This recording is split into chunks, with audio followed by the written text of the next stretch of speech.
Estamos ao vivo, assim espero, né? Se a nossa amada internet colaborar, nós vamos estar ao vivo. Hoje nós vamos ter um Opencast bem diferente do que a gente vem fazendo nos últimos tempos.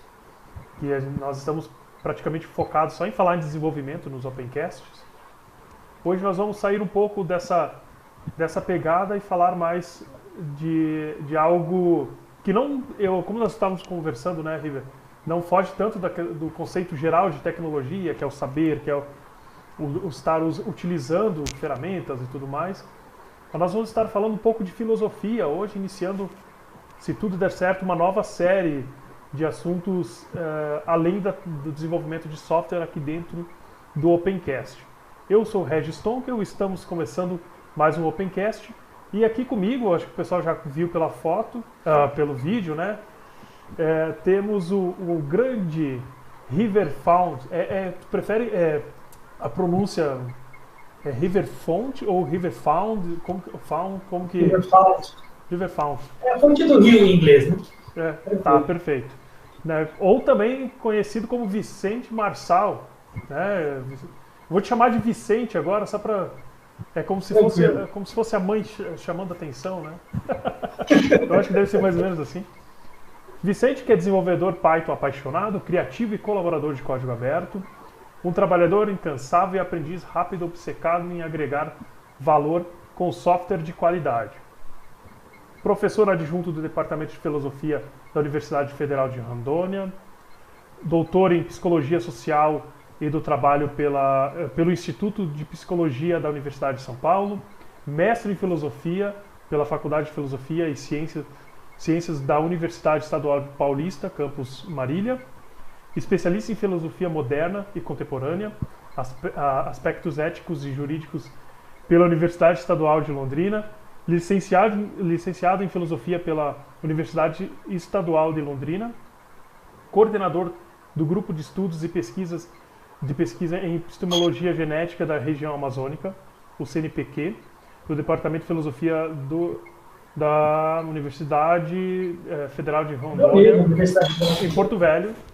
Isso, é bem extenso.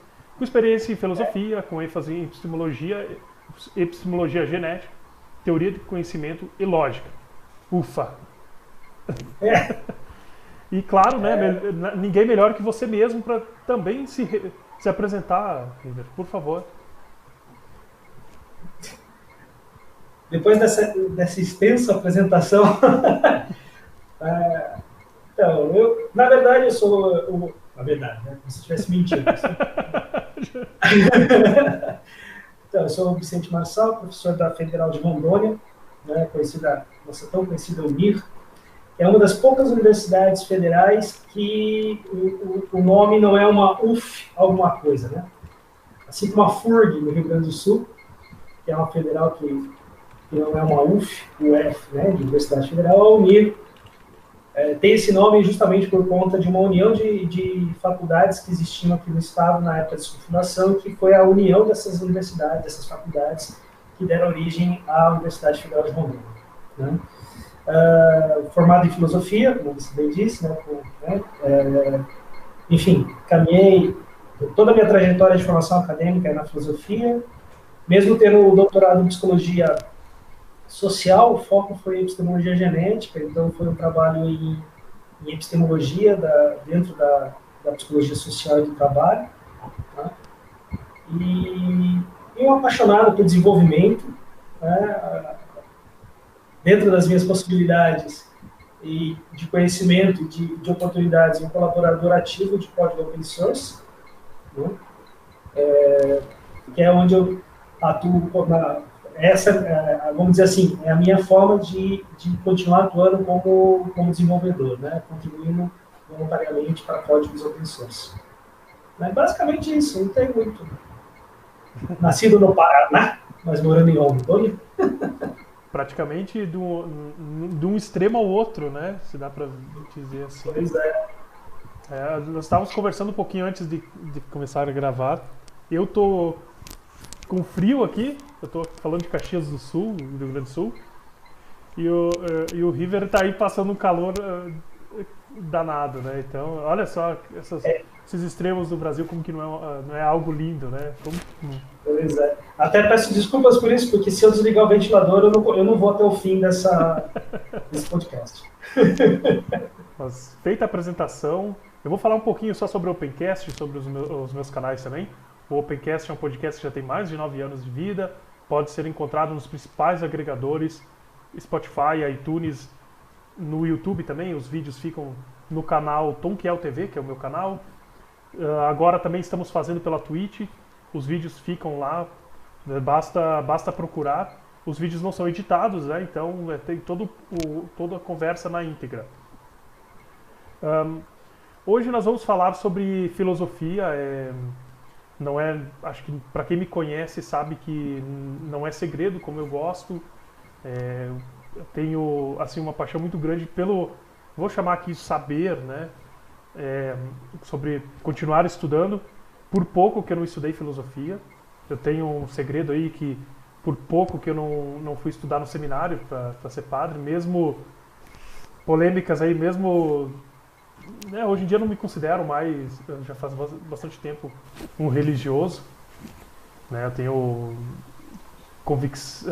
convicção aí do meu ateísmo, mas sim, eu sempre gostei, e era uma oportunidade também na época lá de estudar tanto teologia como filosofia, e que são áreas que eu gosto bastante. Eu tenho uma breve descrição aqui do nosso tema. Filosofia nasceu com o surgimento de uma nova forma de investigar a realidade, physis. O pensamento filosófico representou uma ruptura com a tradição mitológica que explicava a harmonia da natureza, as estruturas sociais e muitas outras coisas através do simbolismo da mitologia. O pensamento mítico é um recurso comum a todos os povos da antiguidade, mas ainda assim era uma forma de racionalidade. Então hoje vamos falar sobre a filosofia, como houve essa transição do mito à filosofia. Claro que esse nós aqui, eu estou sendo muito generoso comigo mesmo. Eu vou fazer inserções muito pequenas e quem vai realmente dar o ar da graça e nos ensinar um pouco vai ser o River, ou no caso, nosso amigo Vicente. Então, mas completando aqui, eu acho que filosofia é tão fundamental que deveria ser assunto de mesa de bar, né? Com muita naturalidade. Da mesma maneira que as pessoas falam de futebol, falam de outros assuntos, eu não estou menosprezando o futebol, não é isso, mas eu gostaria que as discussões filosóficas se fizessem mais presentes no dia a dia comum, né? No nosso dia a dia. Né? Desculpa, você queria falar, River? Não, você não está menosprezando o futebol, ao contrário, você está até elevando, no meu caso eu falaria assim, né? Elevando aí do nível, porque está trazendo a filosofia para o mesmo patamar, ou seja, assim como a gente discute futebol, assim como a gente discute outras questões do nosso dia a dia, a filosofia tinha que estar incluída disso. O problema é que parece que ela é tão hermética, ela é tão fechada, né, que não se pode se falar ou não se pode conversar a respeito. A gente vai tentar desmistificar isso aqui. Que legal, gostei da... Eu já vou começar te perguntando o que é mito. E se tu pode falar um pouco mais sobre o mito em si e essa questão de que no pensamento geral essa transição, né, das sociedades primitivas às sociedades com os mitos já enraizados, né, que explicavam os acontecimentos do dia a dia, né, tudo que estava relacionado ao cotidiano tinha algum mito envolvido, né? Então, por favor. Sim. Tranquilo. Então, assim, uma coisa legal que você disse nessa abertura sobre o tema é justamente essa questão do mito como uma forma de racionalidade, do que é. Ninguém menospreza o mito como algo irrelevante. Nós temos um pequeno problema hoje. no dia a dia. Qual é? Quando se fala de mito, se fala de mitologia, né, a gente muitas vezes, isso falando a gente no senso comum, né, tem a ideia de que é algo como um conto da carochinha, como a história de Branca de Neve, por exemplo. Ou, enfim, algumas histórias que a gente tem certeza que não é real, que não é, que é uma coisa que não aconteceu, que é uma coisa que foi invenção de alguém. O mito é isso? Sim, também. Né? Mas ele tem uma característica muito diferente dessas histórias, apesar de várias histórias, como as fábulas, por exemplo, são as fábulas que normalmente têm uma mensagem ao final delas e tudo mais, mas sempre tem tipo um valor envolvido e um ensinamento a ser dado, ninguém está desmerecendo isso, pelo contrário, mas o mito é uma forma de linguagem, é uma forma de literatura, né, de escrita, né, que você recorre, na maioria das vezes, à intervenção divina. Quando eu falo intervenção divina, vamos entender aqui intervenção sobrenatural, extra-humana, ok? Não necessariamente só no sentido puramente religioso, né? E normalmente, principalmente se tratando das mitologias mais antigas, e estou falando de mitologias mais antigas, porque com certeza a gente tem mitos hoje. O mito não é uma coisa que é próprio das sociedades e civilizações antigas, mas a gente tem mitos ainda hoje, né? Eles estão relacionados a uma explicação de algo que eu não tenho como explicar. Né? Então, vamos colocar aqui em termos de mitologia. Normalmente, quando se fala de mitologia, a gente acaba falando propriamente da Grécia, e principalmente quando a gente fala do surgimento da filosofia, né, como o nome que a gente deu para o episódio do podcast, né, do mitologos nasce a filosofia, né, isso é na Grécia, não tem como. Eu sou extremamente ortodoxo nesse aspecto, a gente pode sentar em uma conversa de bar que vai a noite inteira, mas normalmente a questão a filosofia ela é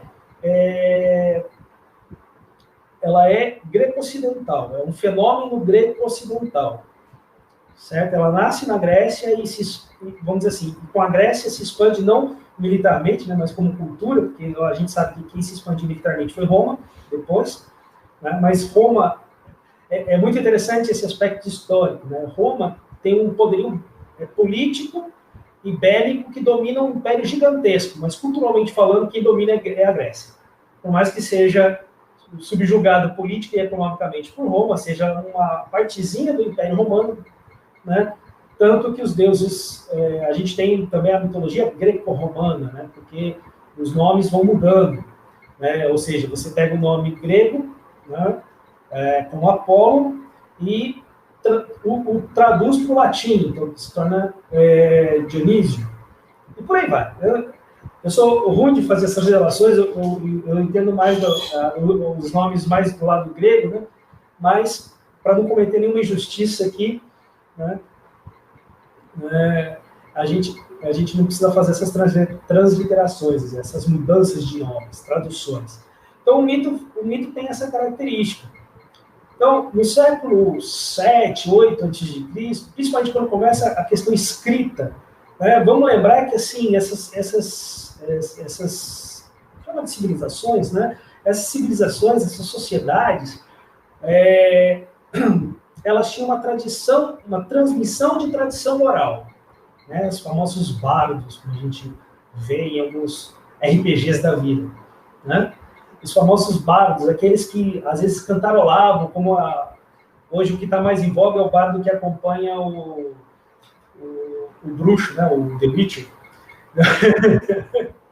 E aí é o camarada que, de fato, ele vai... Tá vazando áudio. Beleza. Aí é o cara que vai, de repente, ele vai ouvindo as histórias e também compondo as histórias e contando as histórias, inclusive de forma itinerante. Né? Até que chega dois camaradas, lógico que não são os únicos, mas os principais, vamos colocar assim, os que têm mais relevância, que é Homero e Hesíodo, e fixam isso em forma escrita. Né? Com Homero com a Odisseia e Ilíada, e Hesíodo com Teogonia. Inclusive, Hesíodo vai fazer a cronologia, né? Vai fazer tipo a árvore genealógica dos deuses, etc. Bom, enfim, isso começa a se popularizar, lógico, a questão não é como hoje, que todo mundo sabe ler e escrever, naquela época eram pouquíssimas as pessoas que sabiam ler e escrever. Normalmente, essa questão de ler e escrever era guardada aos sacerdotes, né, ao pessoal ligado à religião. Né? Mas o mito tem essa característica. Então, assim, eu gosto de falar com os meus alunos, né, e contar, lógico que eu sou péssimo contador de histórias, mas, assim, tem um dos mitos, né, é o mito de Perséfone, em que quando você conta o mito, conforme você vai contando, a pessoa começa a entender o que o mito está explicando. Tá? Na verdade, Perséfone é filha de Zeus com Deméter, né? E teve um banquete a qual Hades não foi convidado, ele foi lá por acaso e estava tendo um banquete. Ele nunca era convidado. Vamos lembrar que Hades é o deus do submundo, que não é o inferno, diga-se de passagem. Né? Mas ele é o cara que fica no submundo, que toma conta do submundo, assim como Zeus toma conta do Olimpo e Poseidon toma conta dos mares. Então, são os três principais reinos dos gregos. Né? E ele chega lá e ele, na verdade, foi lá para conversar alguma coisa com Zeus, segundo o reza o mito, e descobriu que estava havendo um banquete e ficou ali sondando, tal, e meio que de primeira vista se apaixonou por uma moça que estava no banquete, que é Perséfone. Né? E ele tenta conversar com Zeus para ver se leva, só que Deméter era extremamente possessiva e super protetora com Perséfone, principalmente por conta da sua beleza. Para dar uma resumida, ele sequestra Perséfone, leva para o submundo, casa com ela, dá romã para ela comer. Vale lembrar que o que significa dar romã para ela comer? Que cada semente de romã que ela comesse, ela tinha que passar um mês no submundo. Vamos lembrar que o submundo não é lugar para vivos.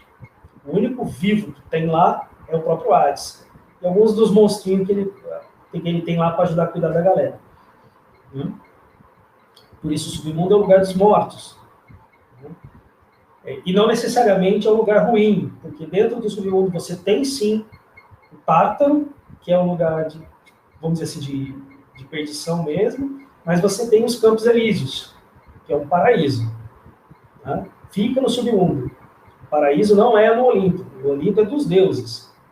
Para quem morre, vai ou para o Tártaro, ou para o submundo, para outra parte do submundo, e a gente vai entender mais ou menos como funcionam algumas coisas depois, com influência dos gregos, e em outras religiões, porque a mitologia grega é a religião deles. Era a religião deles. Enfim, nessa confusão toda, ela come 6 sementes. E aí, Zeus manda Hermes para conversar com Hades, já tinha rolado essa parada, ele mesmo vai conversar com Hades, e aí acerta, eles fazem um acordo. Perséfone vai passar 6 meses com Hades e 6 meses com Deméter. Deméter é a deusa da fertilidade e das colheitas, dentre outras coisas. Né? Se ela é a deusa da fertilidade e das colheitas, quando Perséfone está com Hades, ela simplesmente fica depressiva, fica no seu canto e não faz mais nada. Portanto, não existe fertilização da terra, nada acontece, e principalmente não tem colheitas. Não existem colheitas fartas. obviamente porque também não tem fertilidade. Aí você fica pensando, caramba, o que isso explica? Em termos, se a gente olhar para o mundo natural, para a natureza de modo geral, né, o que isso explica? Né? E aí era uma forma de explicar o que hoje nós chamamos de mudança das estações do ano. No período em que Perséfone sai lá do submundo, que também vai ser passado a chamar de Hades também, né? Todo o submundo passa a ter o nome do próprio Deus que o domina, que é o Hades. É o tempo de Deméter volta a ficar contente, porque Perséfone está com ela, né? E aí ela volta a fazer o que ela tem que fazer, fertilizar a terra, preparar as colheitas, etc. Ou seja, é um reflorescimento, um renascimento da primavera e com as colheitas de verão. Termina o verão, Perséfone volta para o Hades. O que acontece? As folhas começam a cair. Vale lembrar que o outono é isso, por isso que, inclusive, o outono em inglês é autumn, e também fall, de queda, né? Por conta da queda das folhas. Né? E depois, e vamos lembrar que eles estão no hemisfério norte, né? Apesar de mais ou menos quase na mesma região que eu, aqui em cima, no norte do país, né? Perto do Equador, um pouquinho para cima, mas eles estão no hemisfério norte, então o inverno é muito rigoroso, muita neve, né? Ou seja, fica tudo branco, sem folha nas árvores, ou seja, uma aparência de morte. É a ideia de que a fertilidade não está acontecendo. E aí todo o ciclo se renova. E vale lembrar que para os gregos o tempo é cíclico. Quem traz a ideia de um tempo linear que tem um começo e um fim é muito depois o próprio cristianismo. Quem vai trazer para a cultura ocidental a ideia de existe um começo e um fim, e é linear, né, é o cristianismo. É até por isso que, por exemplo, Jesus se diz como o alfa e o ômega, né? O princípio e o fim. Não há um retorno. Mas para os gregos, não. Existe o tempo, ele é cíclico.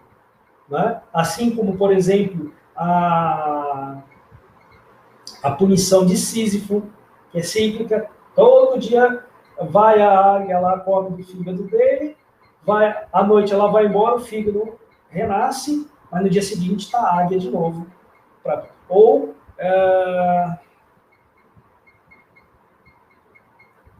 Não, desculpa, eu me confundi.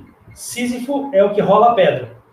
E o Deus que roubou o fogo e entregou os homens. Esqueci o nome dele agora, mas a gente já lembra.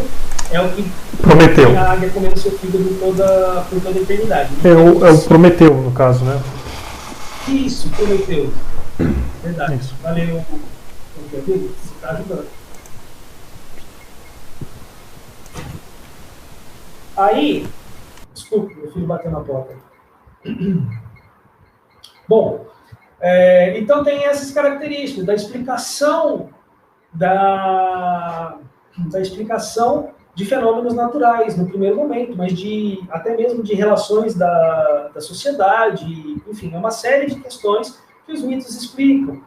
E óbvio, aí vai ter, como também é uma questão religiosa, vai ter como o mundo foi criado, né? Aí tem a questão que no começo só existia um Deus, que era o caos, que é o Deus do nada e da confusão. Na verdade, o caos é o caos, é o que a gente entende por caos.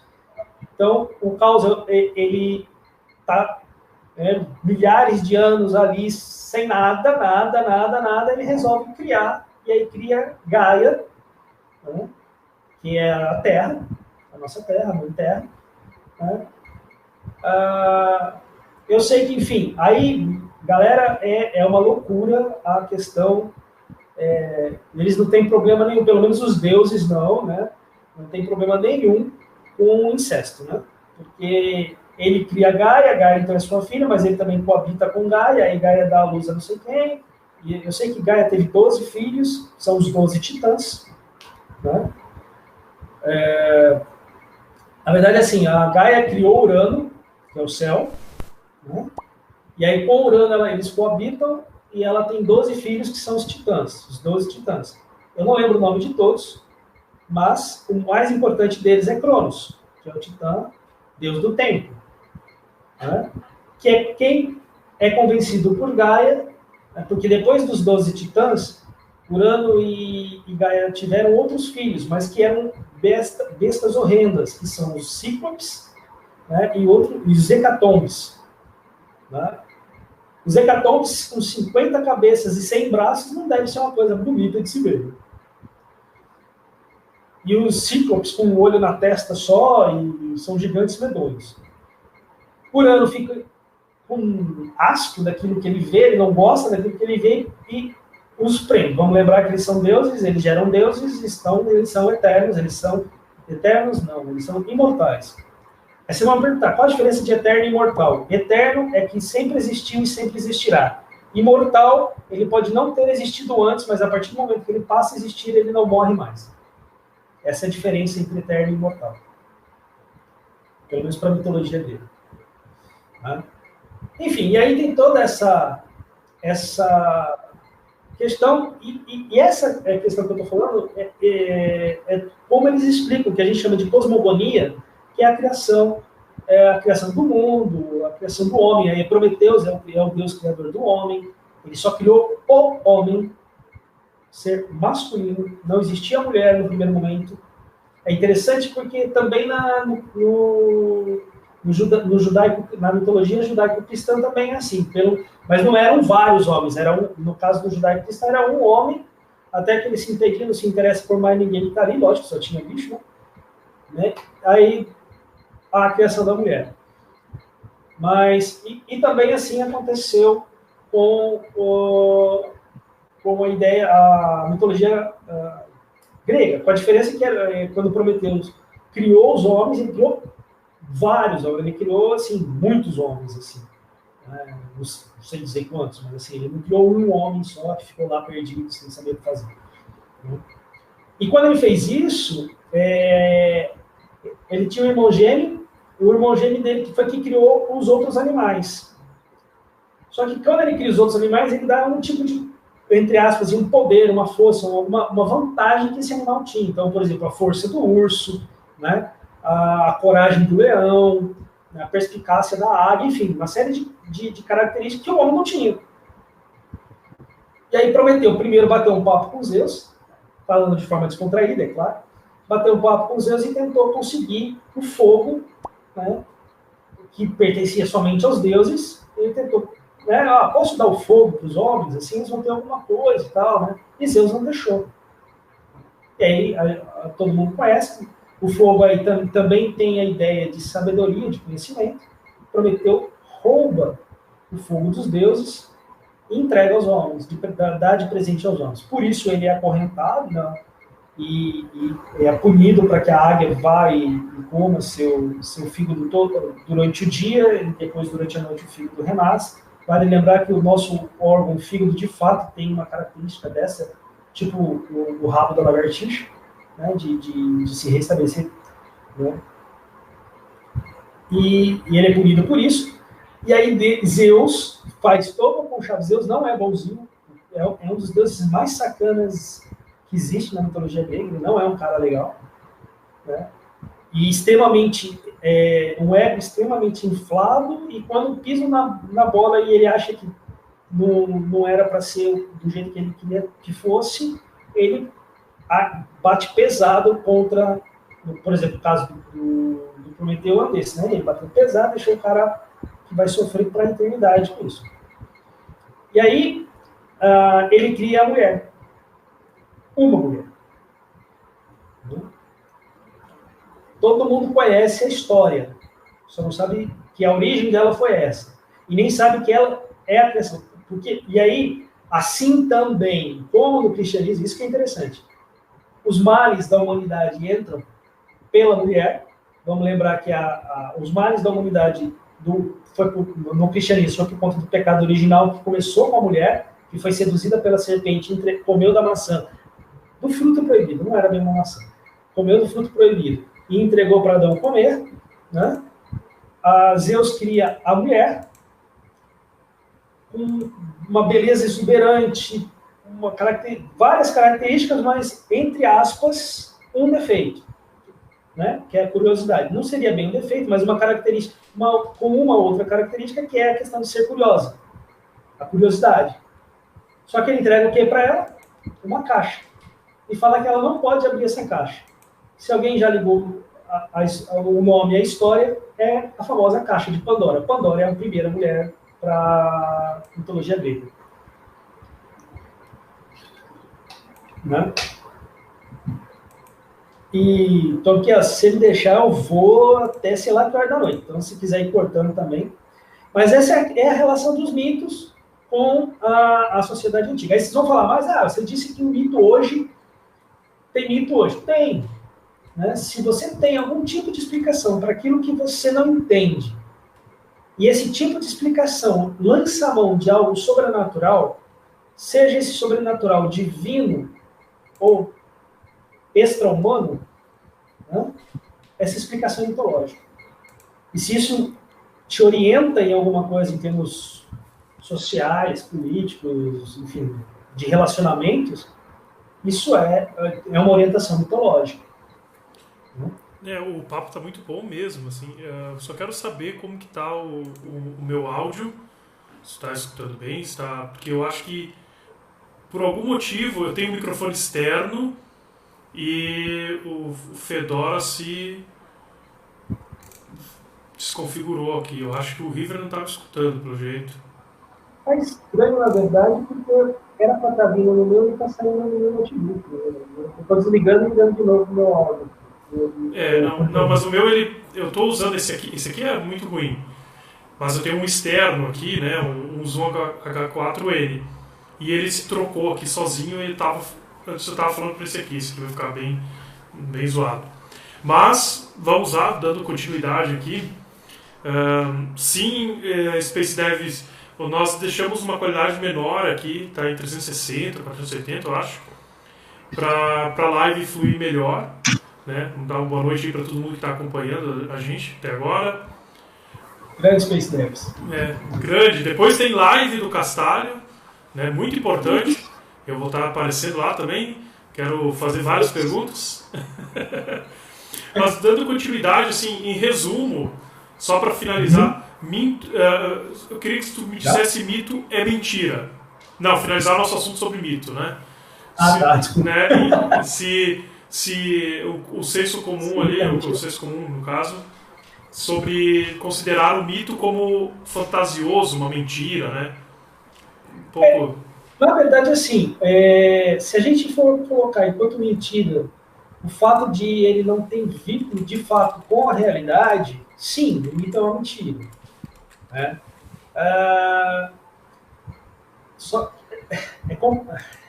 Bom, eu vou seguir junto com o Tonquiel e esperar as pancadas depois, né? Porque é óbvio que qualquer mito fala de algo que não é real.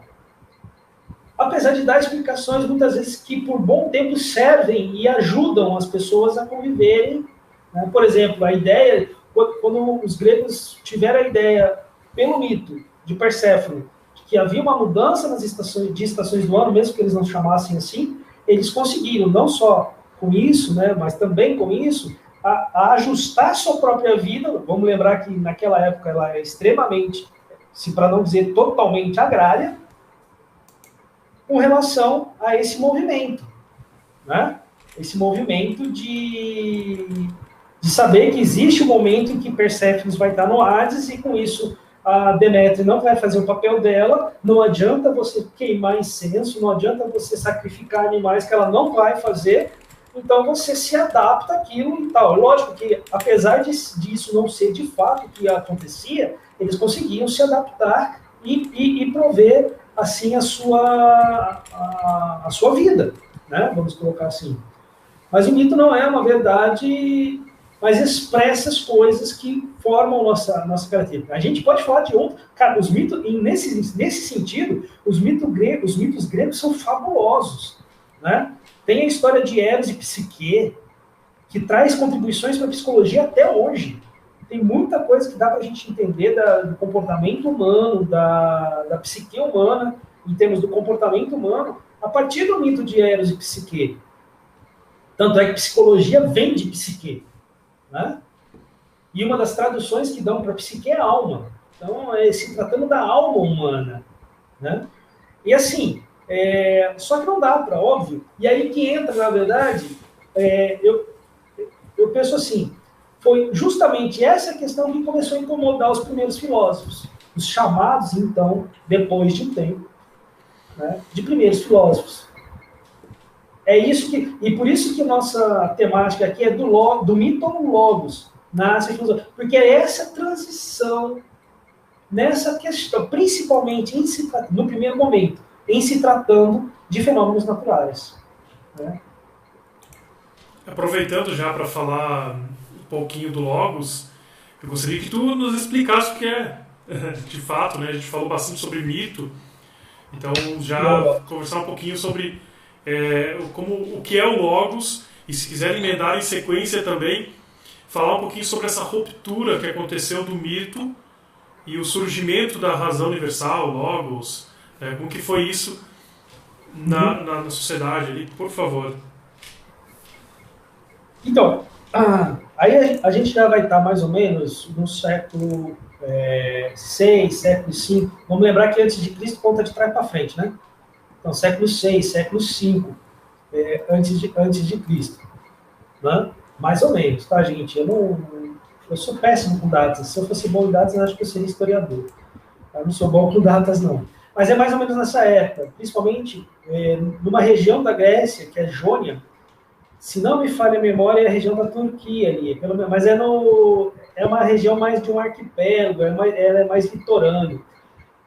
E nessa região da Jônia, tinha uma cidade chamada Mileto, né, que era uma cidade extremamente rica em termos culturais, porque ela é uma cidade portuária. E por que ela era rica culturalmente por ser uma cidade portuária? Porque muita gente de todo canto do mundo, pelo menos do mundo conhecido até então, passava por ali. Afinal, ela é uma cidade portuária, então os navios, sejam de guerra, sejam mercantes, passavam por ali, principalmente os mercantes. Óbvio, de guerra normalmente era para atacar, não era para passar por ali. Mas principalmente os mercantes trazendo marinheiros de todo canto do mundo conhecido, óbvio. Vamos lembrar disso. Né? As Américas surgiram, não surgiram não, mas assim, entraram para a história do conhecimento de todo mundo muito tempo depois. Né? Então, assim, lógico, você tinha histórias e histórias e histórias muito loucas. A galera, cada um contando das suas vivências, daquilo que como interpretavam as coisas. Vale lembrar que uma das coisas que a mitologia faz é formar o seu arcabouço de crenças com o qual você explica as coisas. Né? Então, assim, por isso não é incomum as histórias de sereias na mitologia grega, porque eram aquelas que atraíam os marinheiros para a tragédia, né, com seu canto, de monstros, né? Por isso, muitos deles tinham medo de passar pelo, se não me engano, como é que é o nome? Os pilares de Hércules, uma coisa assim, que na verdade era o estreito do Mediterrâneo ali. Né? A ideia de que a Terra findava, na verdade, se você chegasse no limite do horizonte, você caía. E até por isso a ideia de uma Terra plana. Isso também é divino da ideia de uma Terra plana. Então, assim, só que começando, o espírito grego, cara, por isso que eu falo que a filosofia ela é um fenômeno grego, porque é o espírito grego que traz a inovação. Quando eu falo do espírito grego, é na questão da cultura do grego. Por mais que eles começaram com a mitologia, chegou um momento que aquilo não satisfez mais. Falou, pera, não dá para ser... Lógico que da maneira que eu estou contando, tá? Eu estou contextualizando extremamente, eu estou trazendo para palavras dos nossos dias. A gente está numa distância histórico-cultural e geográfica gigante deles. A gente está no século XXI, isso é do século V, VI, antes da nova era, né, da era cristã, chamada era cristã. Né? Enfim, existe uma distância temporal, existe uma distância geográfica, existe uma distância cultural, certo? Que Mas, enfim. E aí eles olharam para isso e falaram, não dá para ser assim. Lógico que a ruptura não foi imediata, ela é paulatina. Por quê? Porque eles nascem nessa cultura, eles estão imbuídos dessa cultura. Né? Eu vou só jogar no ar a coisa, mas deixa para um podcast futuro. Mas, assim, o Tom Kiel mencionou no início que ele quase foi para o seminário, apesar de hoje ser ateu, pelo que eu entendi, né? Ser hoje convicto do seu ateísmo. Assim como eu. Né? Eu não tenho problema nenhum em dizer, né? Da convicção que eu tenho em termos de ateísmo. Não vejo problemas em dizer isso. Né? Mas, assim, o que acontece é que esses caras olham para ele, não, eu não posso compactar com isso, eu tenho que conseguir entender como é que as coisas acontecem. Só que os caras têm umas sacadas assim, fenomenais. Né? Para nós, hoje, parece balela. Mas imagina, gente, você viver num ambiente que isso não... Ó, isso que a gente está fazendo aqui agora, você imaginaria essa conversa transmitida? Cara, isso aqui para mim é desenho dos Jacksons. Isso estou falando de década de 80. Né? Minha Bárbara Branca não deixa eu mentir que eu sou já mais de idade. Certo? Isso para mim é desenho dos Jacksons. A gente se falando por videoconferência. Isso era inimaginável. Né? Para nós, na década de 80, isso aqui era inimaginável. Certo? Agora, imagina para os caras 2.500 anos atrás. Eles viam um raio, pô, é Deus. No caso, era Zeus. Né? Para os nórdicos, era Thor. Não esse do cinema. E nem das HQs da Marvel, apesar de eu gostar bastante. Né? Mas, o que aconteceu? Eles começaram a ter sacado, olha, pera, dá para a gente explicar isso de outra forma. E que forma é essa? O logos. Aí vamos entender. Logos é uma palavra grega para razão, para verbo, para palavra. Né? Mas principalmente para a ideia de razão, de racionalidade. Por isso de logos vem lógica. Né? Não é à toa. Certo? É a racionalidade, é a razão, é você explicar de forma argumentativa. Certo? É você conseguir, por exemplo, ver no primeiro momento, que é o caso dos filósofos, dos primeiros filósofos, eles tiveram a pachorra de serem cientistas sem fazer uma única experiência. E explicaram o mundo muito melhor do que os mitos explicavam. É óbvio que se a gente vê algumas coisas, parece loucura, parece que os caras fumaram um grandão e viajaram total. Por exemplo, Tales de Mileto vai dizer que o princípio elementar, o elemento primevo, aquele que dá origem a todas as coisas, é a água. Alguns comentadores dizem que isso é muito interessante porque ele vive numa cidade portuária, cuja toda a vida, não só a economia, mas toda a vida depende do porto, depende do que vem da água. Então não era difícil ele mesmo dizer que o elemento primordial, e óbvio, quando a gente fala de elemento primordial, a gente está falando dos 4 elementos, e que quando fala que é água, não necessariamente é a água que a gente toma em garrafa, né? Essa água também vem do elemento água, certo? E ela que dá origem a todas as coisas. Isso é loucura? Para nós, hoje, com certeza. Mas, por exemplo, Demócrito, um pouco tempo depois, alguns séculos depois, mas pela distância que nós estamos, eles estão muito mais próximos entre eles do que nós deles. Demócrito é que vai trazer a ideia de átomo. A ideia que a gente estuda na escola de átomo surge com Demócrito, um pré-socrático. Um cara que está entre o século V e o século I a.C. Eu não sei exatamente qual é a data. Como é que ele faz isso? De forma racional. Isso é o logos. Por isso também razão universal. Né? E aí, óbvio, vários filósofos, principalmente os contemporâneos não, os modernos, por exemplo, Kant, principalmente Kant, né?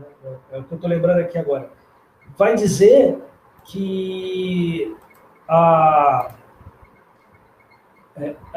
para ser um conhecimento válido, ele tem que ser necessário e universal. Isso que caracterizaria um conhecimento necessário, um conhecimento válido. Ele ser um conhecimento que é necessário e universal. Né? E é nisso que sai a ruptura. Eles vão negando as explicações que os mitos dão, tá? Para e construindo explicações mais racionais. Óbvio que aí vai surgir um software. Existem dois momentos na filosofia antiga, que é onde a gente está agora. O momento do seu nascimento, com os pré-socráticos, inclusive eles são chamados de físicos.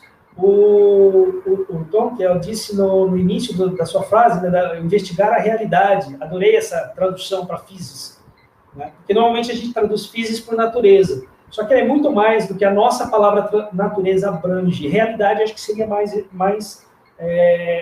tradução mais ideal. Né?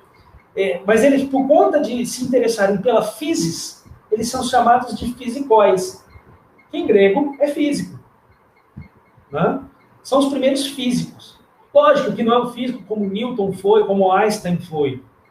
Mas são os primeiros caras que se interessam por fenômenos da natureza, que é o que a física explica, ou estuda, vamos dizer assim, não que explica, mas que estuda. E hoje, com uma profundidade muito maior, tem coisa que é trivial na física. Né?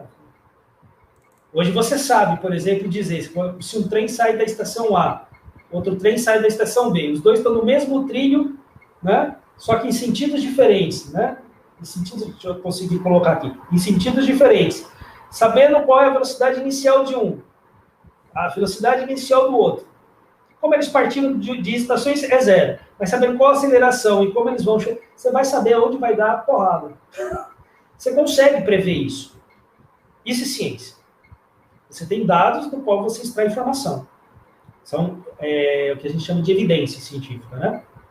Eles não faziam dessa forma. Eles não faziam experimentos, eles faziam observações. Qual a diferença do experimento e da observação? A observação é você olhar para o fenômeno e ficar...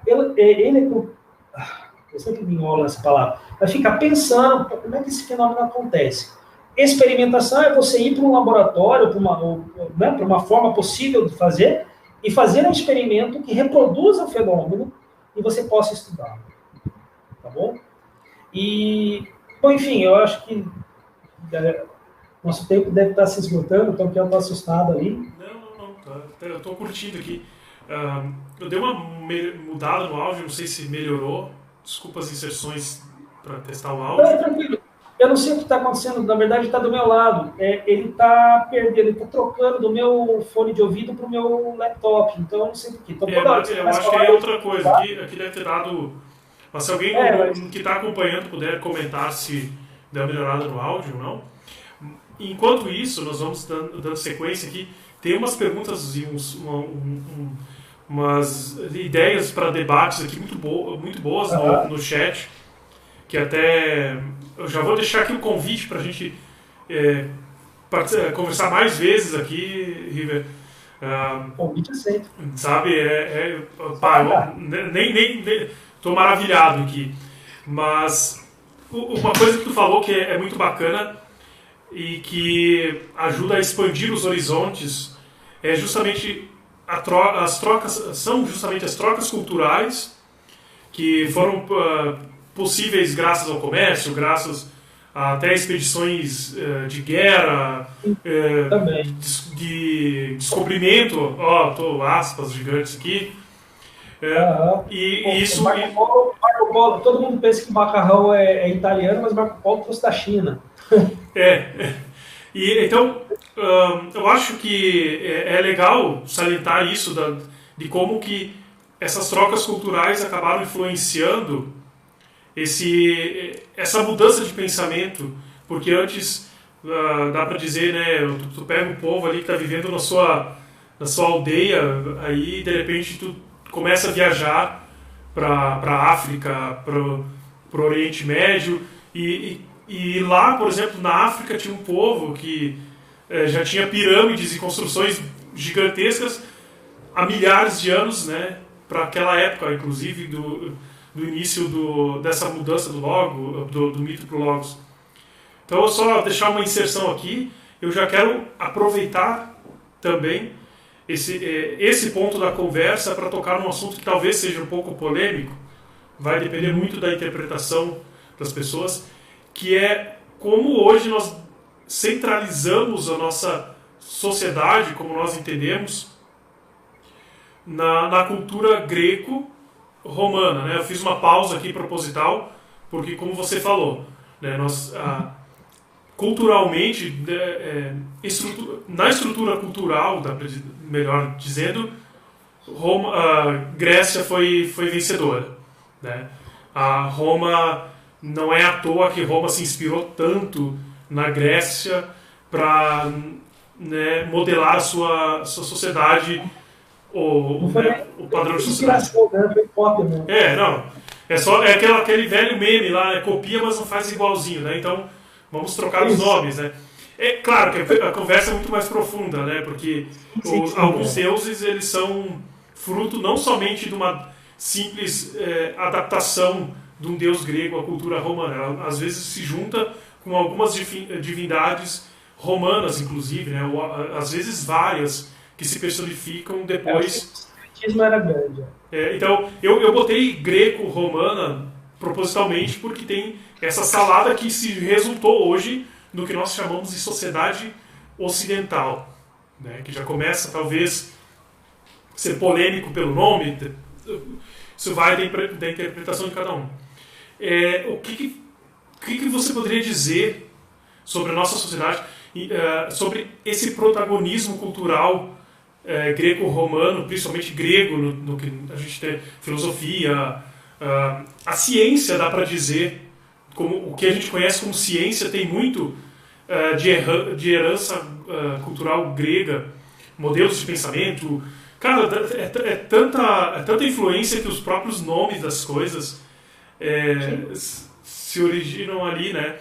Pitágoras, né? Pitágoras é da onde? Não, eu tinha acompanhado ali um bom tempo atrás que isso é tão evidente que, por algum motivo, né, o que a gente entende como ciência, como pensamento científico, tem muito mais influência grega, e o que nós temos para construção social, leis e um monte de coisa, né, tem mais influência romana nas nomenclaturas, estou falando, né, daria para se aprofundar, não me preparei para isso. Mas, enfim, gostaria que tu falasse um pouco sobre esse protagonismo do Mediterrâneo, o que tu acha sobre isso, né, o que tu pensa, né, disso, porque nós, por exemplo, temos a China aflorando culturalmente como sociedade há muito mais tempo, construindo monumentos super complexos, e não foram os alienígenas, lamento informar que não foram os alienígenas que construíram as pirâmides. Assim como os egípcios. Né? Como nós falamos ali atrás, né? Os gregos chegaram no Egito, o pessoal já estava muito bem organizado. Chegaram. Provavelmente existiam viagens e trocas culturais muito antes disso, né? Mas vamos só simplificar as coisas aqui um pouco também. Então, o que tu acha disso? Tu acha que realmente é polêmico? Nós acabamos protagonizando demais eles? Tu tem liberdade total de falar o que tu pensa aqui. Beleza. Não, na verdade, o protagonismo é gigante mesmo, tá? Porque eu comecei dizendo, olha, o espírito grego era uma coisa absurda de criativo, enfim. Então, assim, vamos lembrar o seguinte, quando a gente fala de filosofia, é óbvio que não é só a filosofia, mas eu estava pensando nisso hoje à tarde, acho que veio a calhar mesmo o que você perguntou, porque assim, tudo surge na Grécia, mas é fruto deles, exclusivamente deles? Não. É mais ou menos a ideia de Newton, né? A famosa frase que todo mundo repete quando, por exemplo, conquistou alguma coisa, né? Eu só conquistei aquilo porque eu estava sobre ombros de gigantes, que é uma frase famosa do Newton, né? De Isaac Newton. Os gigantes atrás dele era Kepler, Galileu, sabe? Uma série de caras fera mesmo, né? Mas que Newton teve a condição de, vamos dizer assim, juntar tudo e dar uma cara. Por que eu estou dizendo isso? Porque, assim, a matemática é fruto dos gregos? Sim e não. Não é lógico, eu brinquei aqui, brinquei sério, né? Falei, Teorema de Pitágoras, é grego. Né? Várias outras coisas. Euclides, a geometria euclidiana, é grego. Mas eles bolaram tudo aquilo do nada? Não. Muita influência, por exemplo, do Egito. E eu falando da matemática, nem da filosofia. Muita influência do Egito. O problema é que eles deram um quezinho a mais, que fez o boom do negócio. Entendeu? O que foi esse quezinho a mais? Uma coisa chamada abstração. Lembra que eu falei que eles trabalham com logos, né? Com a razão universal, com a capacidade de argumentar sobre o negócio? Eles não são nada práticos. Tem alguma coisa de prático que eles fizeram? Cara, provavelmente tem. Eu não tenho conhecimento, porque não fui atrás disso, não fui pesquisar. Né? Eu só estudo os filósofos mesmo, alguma coisa dos cientistas, mesmo como os matemáticos, naquela época. Né? Mas por que eu estou falando disso? Porque a matemática, e principalmente a geometria no Egito, era usada exclusivamente para medir terra. O que acontecia é o seguinte: todo mundo sabe que a prosperidade do Egito se dá por uma coisa chamada Nilo, um rio. O que eles faziam? Diferente de nós, que teríamos muito que aprender com eles lá no passado, eles faziam o seguinte: eles entendiam que é a várzea. Várzea aqui não é jogo de futebol, de perna de pau. Várzea é o quê? É uma parte próxima à margem do rio, que quando chove muito e enche o rio, a água vai. Então você tem o leito do rio, por onde ele corre, por exemplo, dos 365 dias do ano, ele corre normalmente por ali, por 200. Estou chutando números, tá, gente? Só que quando chove, o período de chuvas, ele enche. Aí ele sobe para a margem. Essa parte que ele para onde ele sobe, né, é chamado de várzea. O que os egípcios faziam? Eles cultivavam na várzea. Só que eles sabiam qual era o período de cheias do Nilo. Né? Então, eles plantavam quando o rio baixava. Pô, imagina o seguinte: o rio subiu com um monte de coisa orgânica. Né? Quando o rio baixou, essas coisas orgânicas ficaram ali. A terra está extremamente fértil. Extremamente adubada, enfim, uma série de coisas. Super fértil. Eles plantam ali. Colhem dali. Vem a várzea, vem a cheia de novo. Eles saem dali. Não são bons? Eles saem dali. Aí aquela água enche de novo. Bom, esse é bom. Só que imagina o seguinte: eu tenho uma fazenda nesse pedaço de terra. O Tom Kiel tem outra. A gente é vizinho de cerca. A cerca sobrevive? Quando a água sobe? Obviamente que não. Ainda mais naquela época que não era de arame. E eu sei lá se tinha cerca. Mas o que eles faziam? Eles faziam medições. Só que essas medições eram extremamente práticas. Então, assim, coisa que a gente aprendeu e não lembra mais. Mas quem aqui não lembra do professor de geometria, na verdade de matemática, dando aula de geometria, que entrava na sala com um esquadro desse tamanho de madeira, um compasso gigante de madeira, né? E com esses instrumentos ele traçava linhas no quadro e conseguia, por exemplo, quem aqui nunca não aprendeu a pegar uma linha reta, sem régua e sem nada, e só com um compasso dizer qual que é o meio daquela linha? Isso é geometria? Mas não é geometria analítica, que lógico, a geometria analítica mesmo vai surgir com Descartes no século XVII. 18, 17. Certo? Mas assim, a medição é prática. O que Euclides faz é abstrair aquilo, e aí ele começa a falar de ponto. Galera, se até hoje a gente não entende o que é o ponto, que é algo que é imensurável, você acha que os egípcios, ou a galera da volta ali, que não estava na mesma vibe que os gregos, entender? Não estou menosprezando a inteligência dos caras. Os caras fizeram pirâmides fantásticas, sabe? As construções egípcias. Né? O que eu quero dizer é o seguinte: por exemplo, os babilônios olhavam para o mesmo céu. Enquanto da Grécia vem a astronomia, os babilônios, muito mais antigos que eles, e eles aproveitaram muita coisa que os babilônios fizeram, né? Veio o quê? Astrologia. Ou seja, olhavam para o céu, faziam medições do céu, só que aqui interpretava, lógico que não é a mesma coisa que a gente tem hoje, mas é onde nasce a astrologia, e dizer que o fato de você nascer no dia tal, com o Sol não sei aonde, com o Urano não sei onde, Plutão sei lá para onde, molda a tua personalidade. Os gregos não. Os gregos olharam para o céu e fizeram astronomia. A palavra planeta, por exemplo, é uma palavra do grego. Significa errante. Eles não entendiam porque aquele tipo de estrela tinha um andar diferente no céu. Óbvio, infelizmente, a gente não tem o mesmo céu que eles. Como não, professor? Professora, estou achando que eu estou em sala de aula. Como não? Não, a gente tem muita luz hoje. A gente não consegue ver o mesmo céu que eles viam. E eles conseguiam traçar direitinho na abóbada celeste, né? É óbvio, né? Eles criaram também, deu nome a constelações. Tem uns desenhos que eu não consigo entender como é que eles enxergavam aqueles desenhos daquelas constelações, né?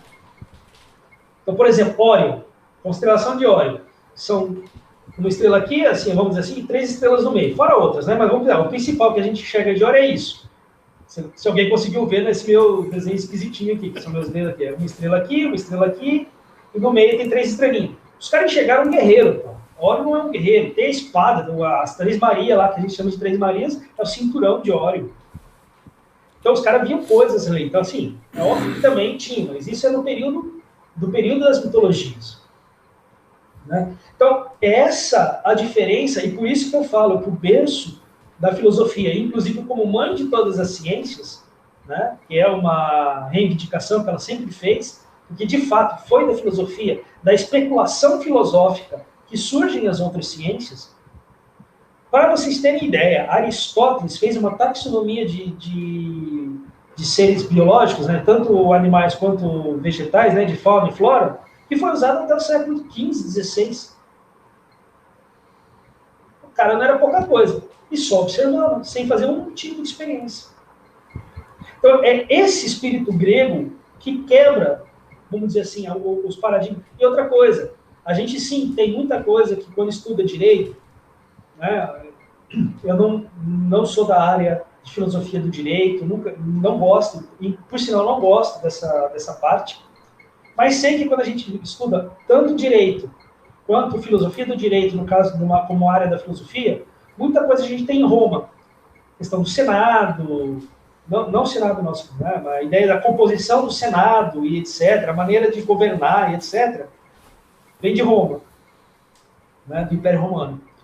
Mas isso também é uma influência grega, afinal de contas a democracia nasceu na Grécia. E matou Sócrates, diga-se de passagem. Por isso que, por exemplo, Platão não é nada adepto da democracia, ele é um aristocrata. Estou dizendo que a aristocracia é melhor que a democracia? Não estou dizendo isso, não. Estou dizendo que Platão não gostava. Por quê? Porque a democracia matou o mentor dele, o professor dele. A quem ele achava que portava a verdade, ou era um outro como ele, buscador da verdade. E é isso que significa o filósofo. O filósofo é aquele que busca a verdade. Vai encontrar? Estamos há 2.500 anos procurando e ainda não achamos. Não existe verdade absoluta. A cada momento a gente tem alguma coisa que vai desmontar o conhecimento que a gente tem, mas vai, a partir desse conhecimento, construir um novo, que abarca, que dá conta de mais questões, mas ao mesmo tempo dá conta das suas questões. Eu não sei se eu respondi, se é isso que você estava imaginando. Muito bom, eu acho que respondeu sim. Isso explica muito o que a própria pergunta em si, porque a dúvida que eu tinha, né, pelo menos, diz muito sobre isso. Nós vamos encaminhando para a finalização agora, sim, da nossa live aqui, porque o tempo, infelizmente, nós estipulamos um tempo aqui. Ainda falando sobre essa influência, eu não sei se tu chegou a estudar alguma coisa por exemplo, do Oriente, né? como que se houve essa ruptura também, breve, se tu puder falar alguma coisa, só para a gente entender também um pouco como que é lá do outro lado do mundo, né? Se teve algum movimento nesse sentido, ou se tu tens como falar sobre isso também, né? Sim, né, se puderes. Tá. Basicamente é o seguinte,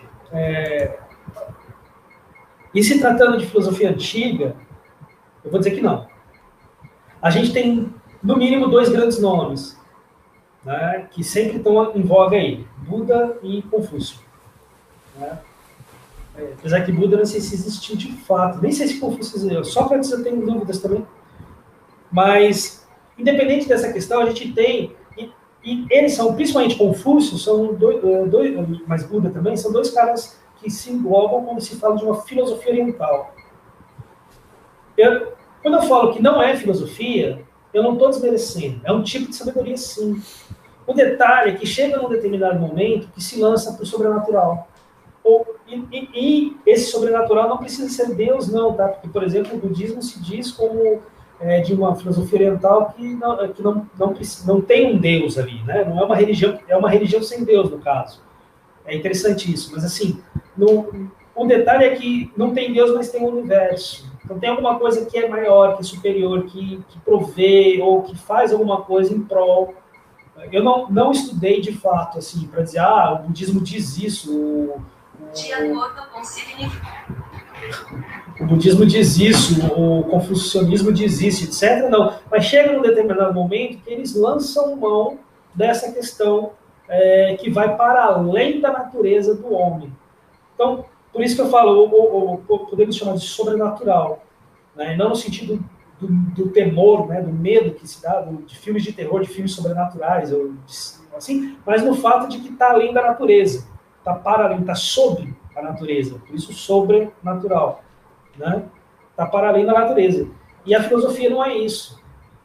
Tá? A filosofia é uma busca natural, racional, de forma argumentativa, de explicar a situação que está à nossa volta. Né? Por isso, por exemplo, a lógica nasce disso. Né? Ela nasce lá com Aristóteles. Né? A lógica nasce disso. Várias outras disciplinas, né? A epistemologia, que é a teoria do conhecimento, que é o que eu estudo, nasce disso. Uma busca racional de as perguntas que eu busco responder. Como é possível o conhecimento? Como pode o conhecimento aumentar? Né? A gente poderia dizer, a gente tem um conhecimento hoje, passa um determinado momento, olha para trás para esse hoje, esse conhecimento não é mais válido ou é menor do que aquilo que a gente obteve durante esse processo. Como é que isso acontece? Por que isso acontece? Né? Então, é nesse aspecto. Eu acho que assim, o problema com a filosofia oriental é o mesmo problema que a gente tem com a filosofia quando se fala de conhecimento filosófico e conhecimento científico. Parece que o conhecimento verdadeiro é só o científico.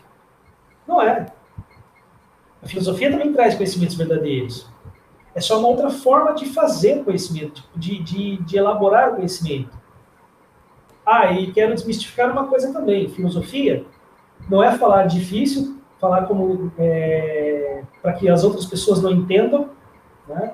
Isso o advogado faz melhor que o filósofo, né? E, desculpa os advogados de plantão, é só uma brincadeira. Não precisam me processar.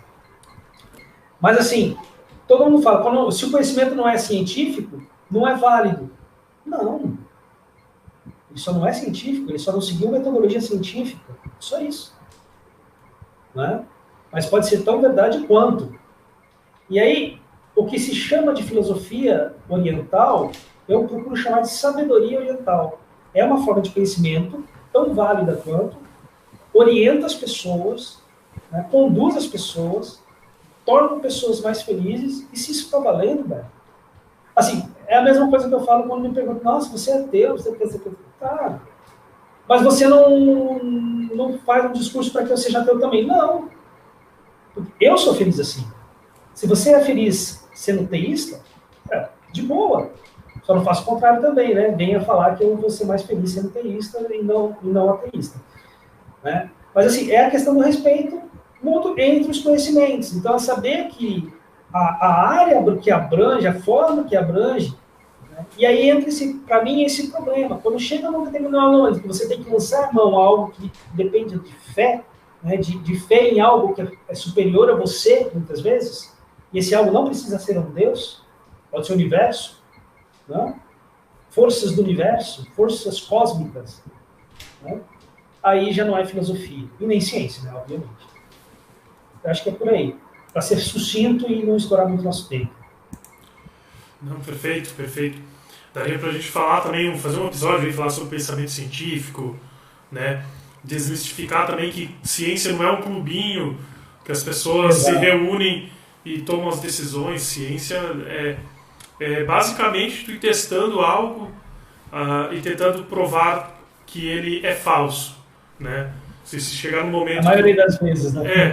A maioria das vezes você procura falsear para poder... Se aquilo que você está tentando falsear, você não consegue é porque ela está perante uma verdade. Isso a gente falando no caso do que seria as ciências exatas, né?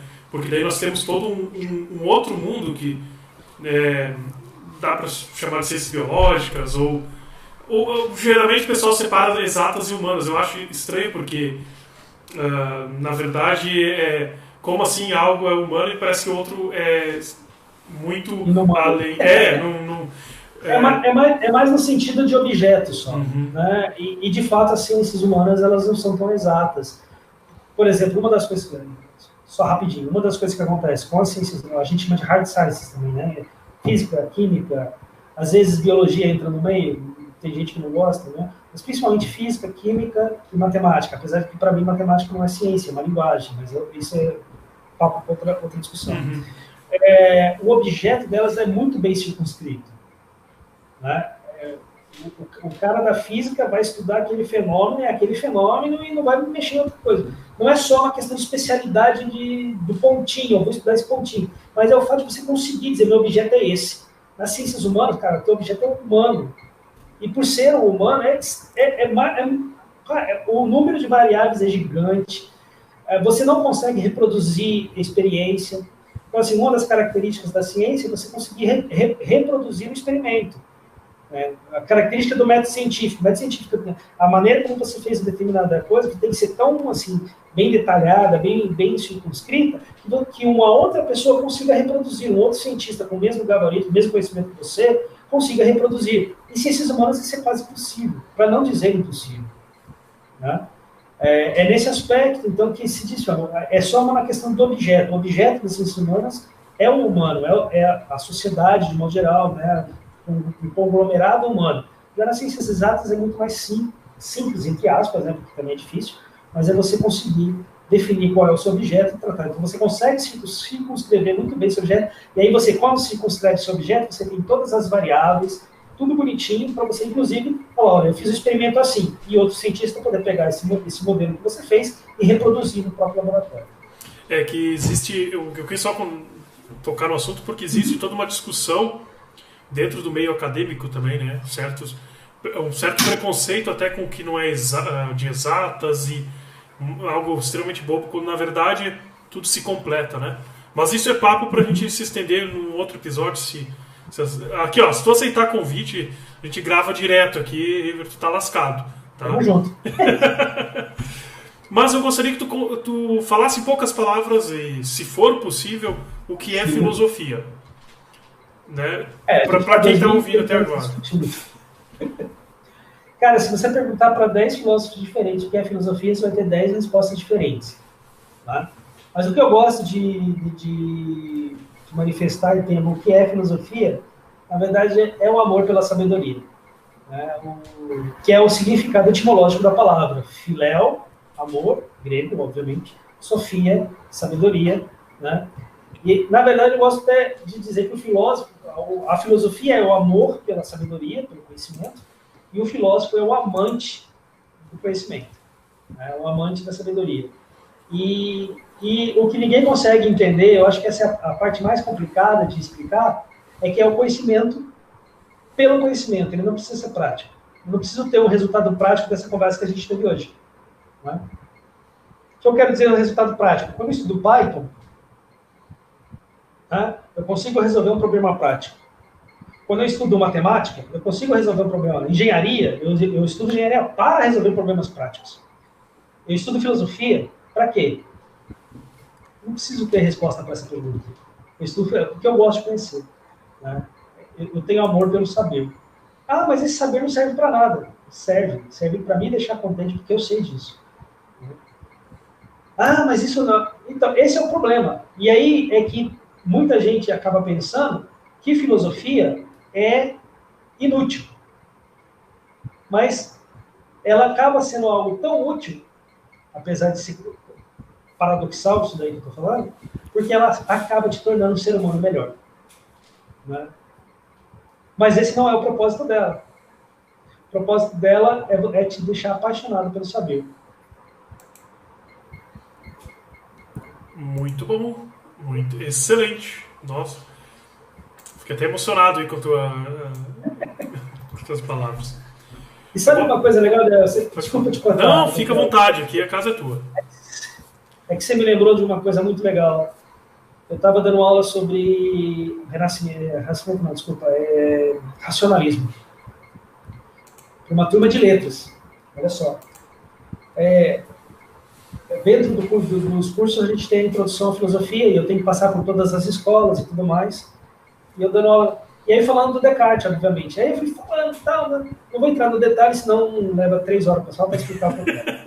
Aí, quando eu termino, porque é explicar como ele chega na famosa conclusão, né, logo ergo sum, né? Ou seja, penso, logo existo. Né? Enfim, aí eu fui construindo, né, a ideia do raciocínio, e aí é por isso que ele pode dizer, penso, logo existo. Eu tinha uma garota, né, na primeira fileira, assim, ela estava com os olhos vidrados, desse tamanho vidrado. Falei, que lindo isso, professor. Até eu assustei, porque não era a intenção, né? Mas é essa satisfação que a gente tem, sabe? De ver a pessoa curtindo o negócio, que a gente curte. Aqui você olha, eu vou dizer assim, se não fosse o tempo, e até porque eu quero acompanhar às 9 a live do Castalho, isso aqui se estenderia pra caramba, tá? Coitado de ti, hein, River? Porque senão a gente ia ficar conversando aqui. Mas agora sim, acho que vamos para uma finalização. Muito obrigado pelo teu tempo, muito obrigado mesmo. Assim, aprendi bastante e os olhos brilham aqui, tá? Te vendo falar aqui, muito bom. Eu quero que tu diga onde a gente pode te encontrar. Não falando somente do filósofo, mas também do River, que é super ativo aqui nos canais, que tá com o canal no YouTube também, fez live recentemente. Então, se puder reforçar onde a gente pode te encontrar, por favor. E pode também dar os seus agradecimentos aqui, mandar beijo, tá liberado. Um beijo pra minha mãe, pro meu pai. Eu fui baixinho da Xuxa, rapaz. Já era um pouco grandinho, mas tá. Então, cara, primeiro eu quero agradecer o seu convite e, de fato, eu confesso que eu fiquei um pouco temeroso, porque é um canal de tecnologia que eu tenho acompanhado já faz pouco tempo, mas eu tenho acompanhado, é bem legal. E os assuntos sempre na área da tecnologia, desenvolvimento e tal, eu falei, caramba, falar de filosofia, putz. Mas foi muito legal, eu agradeço muito a oportunidade de poder estar aqui contigo, compartilhando um pouco do meu conhecimento. Essa é a minha função, né, enquanto professor, não só enquanto professor, mas enquanto filósofo, né, é poder compartilhar meu conhecimento. Como você disse, eu estou com um canal, eu tenho um canal no Twitch, Riverfount, né, twitch.com/Riverfount, também um canal no YouTube, também, né, youtube.com/Riverfount, né. Tenho o meu Twitter, né, na verdade eu estou com 2 Twitters, porque um eu foco mais nas questões acadêmicas de filosofia e outro eu foco mais nas questões de tecnologia. Então, quem quiser me seguir nas questões de filosofia, @Vicente Marcal, né, não tem cedilha, né, ou @Riverfount, vão me encontrar no Twitter com assuntos de tecnologia. Né. E é isso, tem meu blog, Vicente Marcal, né, vicentemarcal.com.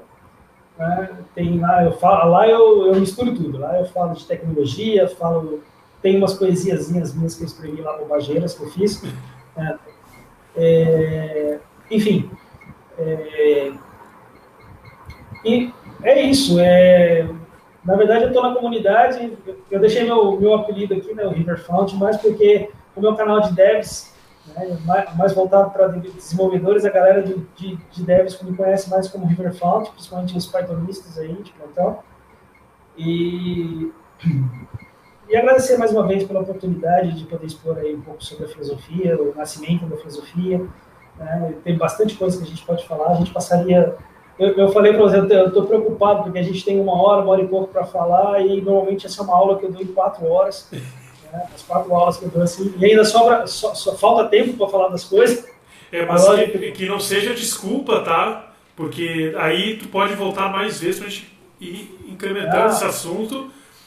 Aqui, sabe, tu é super bem-vindo. E sobre a questão de ser um canal de tecnologia, nós fizemos vamos falar bonito agora, um rebranding no Opencast, porque inicialmente o Opencast tem 9 anos, né? O Ivan criou ele lá em 2011, né? E aí, assim, o Opencast surgiu com o conceito de open source e software livre. Quando o Ivan passou para a gente continuou inicialmente nesse conceito. Em determinado momento nós paramos e pensamos o seguinte: muita coisa, né, mais técnica foi falada nesses 9 anos, porque dá para falar muita coisa. Então vamos repensar, né, esse open aí. Então, e esse open, ele, como quer dizer, aberto, né? Abriu. Então, é isso que a gente quer aqui. A gente quer ter uma comunidade, tanto que o Opencast não tem dono, tá? Tudo que a gente faz hoje as pautas estão no GitLab, a gente tem o grupo no Discord. Hoje utilizamos os meus canais para transmitir, mas isso não é um padrão. Nós optamos por não ter canais oficiais do Opencast, porque o Opencast é feito pelas pessoas para as pessoas, né? Aquela coisa, né? Uhum. Então, todo mundo é super bem-vindo para contribuir, criar pauta, querer gravar e crescer junto, né? Então, esperem mais conteúdos de filosofia, de ciências, história, o que as pessoas que participam do Opencast tiverem vontade de falar, tá? E com certeza os convidados aceitarem participar, né? Então é só uma breve explicação. Quem esteve acompanhando pelo chat, que mandou algumas questões, eu já vou dizer que tem algumas aqui que podem virar pautas futuras. O Sebastião falou um pouco sobre a cultura judaico-cristã e é um universo à parte que a gente pode futuramente abordar, porque acabou saindo um pouco só do religioso e a gente vive numa sociedade moldada, aqui pelo menos, em cima desses dogmas, né? Então dá para falar bastante coisa. Fabrício, tu chegou atrasado, mas tu pode rever o vídeo depois, que vai estar no meu canal, Tonkel TV, na Twitch também. Então acompanhe desde o início aí, não deixe de comentar, mandar perguntas aqui, que a gente pode também elaborar episódios futuros com base nessas perguntas aí. Para finalizar, então, eu quero saber de ti uma recomendação de música, um filme ou uma série, né, um dos dois, e também uma dica livre, o que tu quiseres recomendar, tá? Pode ser qualquer coisa. Se quiser recomendar um podcast, uma novela, qualquer coisa, tá? Por favor. Cara, música.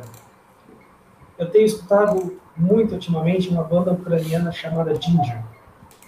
E uma das músicas que eu mais gosto deles chama Pieces. Peixes em inglês. Cara, é fantástico. Vai assustar no começo, num determinado momento lá vai tomar um susto, mas é muito massa, cara. A música é muito boa. Chama Pieces. Ginger, a banda. Eu vou pôr no chat privado aqui. É difícil de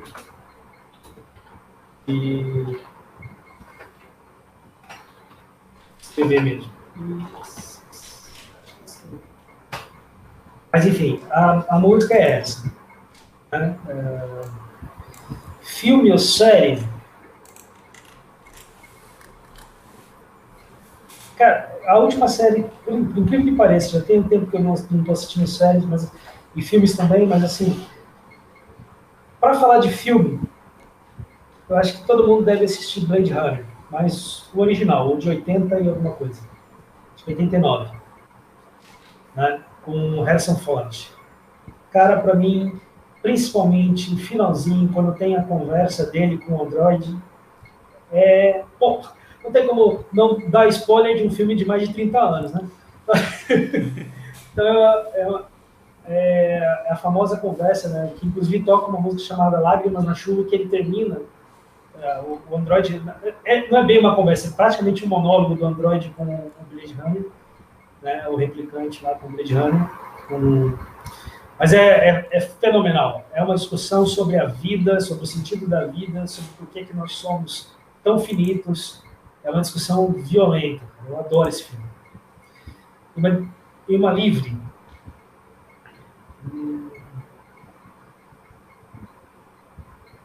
cara, eu vou indicar aqui, na verdade, um livro, e aí qualquer livro, na verdade, eu vou indicar o autor, que é o Edgar Allan Poe.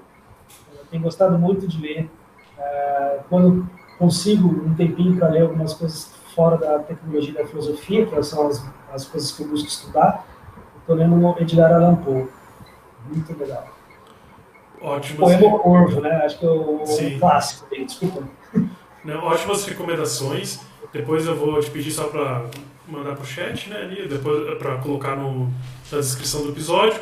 Eu já coloquei aqui no chat geral a tua recomendação de música, tá? Se alguém quiser conhecer. Muito obrigado novamente. Eu espero vocês todos lá na live do Castalho. Vou estar lá no chat interagindo com o pessoal. Vai estar com o Marcos do Space Devs, que é uma pessoa também que eu estou acompanhando e gostando muito do conteúdo que ele vem fazendo. É muito bacana. E só tenho a agradecer de novo, né, todo mundo que esteve acompanhando. Agradecer novamente, River. Então, é isso aí. Obrigado. Valeu, pessoal, e até mais.